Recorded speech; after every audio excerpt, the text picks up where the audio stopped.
ഞാൻ കുരങ്ങനെ നന്നായിട്ട് ഇമിറ്റേറ്റ് ചെയ്യും. കുരങ്ങനെ ഇമിറ്റേറ്റ് ചെയ്യുമെന്ന് പറയാൻ കാരണം ഊട്ടിയിൽ ജയറാമേൻ്റെ ഒരു പടം ഷൂട്ടിങ് കഴിഞ്ഞ് തിരിച്ചു വരുമ്പോൾ ഞാനിത് ഓപ്പണായിട്ടാണ് പറയണത്, ഒന്നും മറച്ചു വെച്ചിട്ടുള്ള കാര്യങ്ങളല്ല പറയണത്. ഇപ്പം ഞങ്ങൾ അവിടെ നിന്ന് വരുമ്പോൾ ഞങ്ങളുടെ കൂട്ടത്തിൽ കുറേ ഫ്രണ്ട്സ് ഉണ്ടായിരുന്നു. അപ്പോൾ അതിൽ കുറച്ച് സ്വല്പം മദ്യം കഴിക്കുന്ന ആൾക്കാരുണ്ട്, അല്ലാത്തവരുണ്ട്, ഒരു മൂന്നാൾ അതില്ലാത്ത ആൾക്കാരുണ്ട്. അങ്ങനെ ആ ഊട്ടിയുടെ സൈഡിൽ ഞങ്ങൾ വിറകൊക്കെ വെട്ടി തീയൊക്കെ ഇട്ട് ഇങ്ങനെ കൂടിക്കൊണ്ടിരിക്കുമ്പോൾ ഇവരെല്ലാവരും സ്മോള് കഴിച്ചുകൊണ്ടിരിക്കുമ്പോൾ ഒരു കുരങ്ങ് എവിടെ നിന്നാണെന്നറിയില്ല ഇങ്ങനെ വന്നേക്കാ. എന്താ പരിപാടി എന്ന് ചോദിക്കണം അങ്ങനെ എടുത്ത്.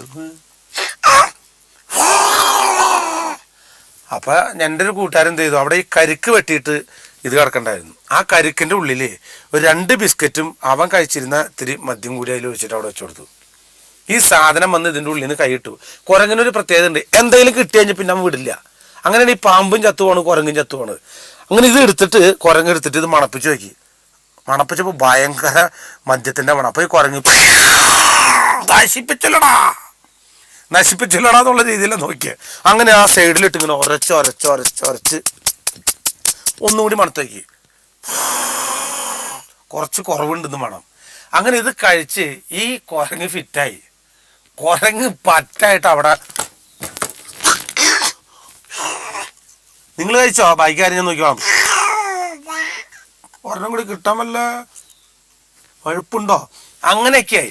അത് കഴിഞ്ഞപ്പോൾ വേറൊരു കുരങ്ങ് അവിടെ നിന്ന് നടന്നു വരാം. അപ്പൊ ഈ കുരങ്ങനെ ഇത് ഞാൻ നോക്കിക്കോളാം. നിങ്ങൾ കഴിച്ച് പിറ്റേ ദിവസം അവിടെ നിന്ന് ഷൂട്ടിങ്ങിന് ഞാൻ തിരിച്ചു പോകുമ്പോൾ ഇതേ കുരങ്ങ് ഒരു മരച്ചില്ലിരിക്കുക. തലവേദന എടുത്തിട്ട് ഇന്നലെ അടിച്ച സാധനത്തിന്റെ ഹാങ് ഓവർ എന്നെ നോക്കിയിട്ട് പറയാം വില കുറഞ്ഞ സാധനം കൊണ്ട് തന്നിട്ട് മനുഷ്യന്.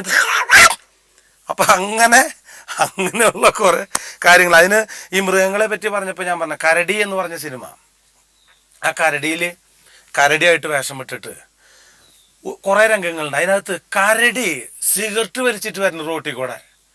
എന്നിട്ട് ഈ കരടി അതിനകത്തൊരു ഒറിജിനൽ കരടി പുറത്തു പോയി. ആ കരടിക്ക് വേണ്ടിയിട്ട് പകരം വേഷം ഇട്ടിട്ട് ഞാൻ കിടക്കണം. അങ്ങനെ കരടി പാട്ടും പാടി സിഗരറ്റ് വലിച്ചു വരുമ്പോൾ വേറൊരാൾ കണ്ടിട്ടുണ്ടാവണ അവസ്ഥ എന്തായിരിക്കും?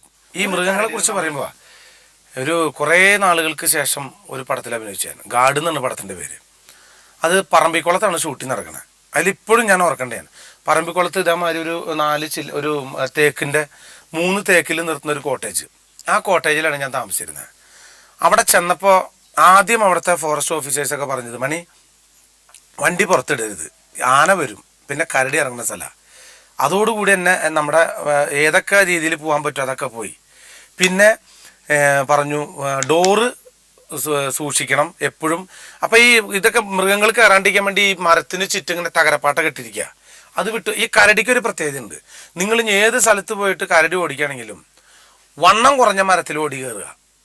ഏറ്റവും വണ്ണം കുറഞ്ഞ മരത്തിൽ, ഏറ്റവും വണ്ണം കൂടിയ മരത്തിൽ ഓടി കയറിയാൽ കരടി തട്ടും, നമ്മൾ പോകും. കാരണം കരടിയുടെ കൈ ഇത് വിട്ടിട്ട് ഇങ്ങോട്ട് കൂടില്ല, ഇങ്ങനെ ഇരിക്കുള്ളൂ. അപ്പോൾ ഇങ്ങനെ കയറുള്ളൂ. അതുകൊണ്ടാണ് ഒരു മുൻകരുതലായിട്ട് പറഞ്ഞു എന്ന് കൂട്ടിയാൽ മതി. ഒരു മൃഗങ്ങളായിട്ട് അടുത്ത് ബന്ധമുള്ളൊരു മൃഗം പറഞ്ഞു കൂട്ടിയാൽ മതി.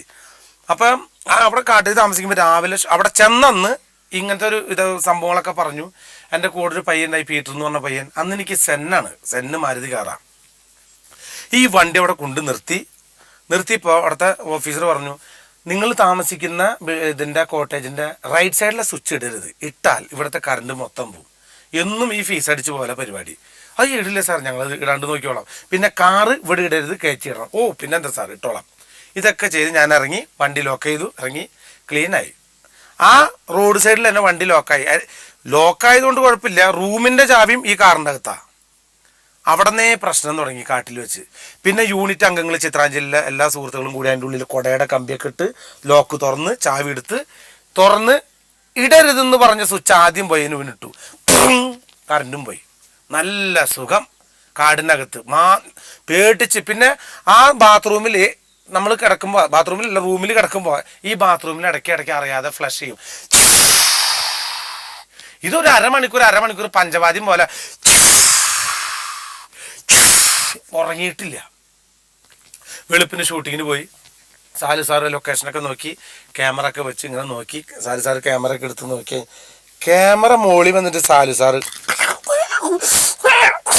കൂട് എന്ന് പറഞ്ഞു. എല്ലാവരും ഓടാൻ പറഞ്ഞു. എൻ്റെ സോപ്പും പെട്ടി പോലത്തെ കാറ് എങ്ങനെ തിരിഞ്ഞു എന്ന് എനിക്കറിയില്ല. ഇത് പറഞ്ഞാൽ വിശ്വസിക്കുമെന്ന് അറിയില്ല. പക്ഷെ ആ ലൊക്കേഷനിലുണ്ടായ എല്ലാ ആൾക്കാർക്കും വിശ്വസിക്കാം. ഒരു മരച്ചില്ലയിൽ ഒരു പുലി കിടക്കാം. ഏത് പടത്തിന്റെ ഷൂട്ടിങ്ങാ? കലാപമണിയാ നടക്കട്ടെ. ഇങ്ങനെ ഒരു റിയാക്ഷൻ കൊടുത്തിട്ട് വണ്ടിയും കൊണ്ട് അവിടുന്ന് ജീവനും കൊണ്ടൊരു പോകും.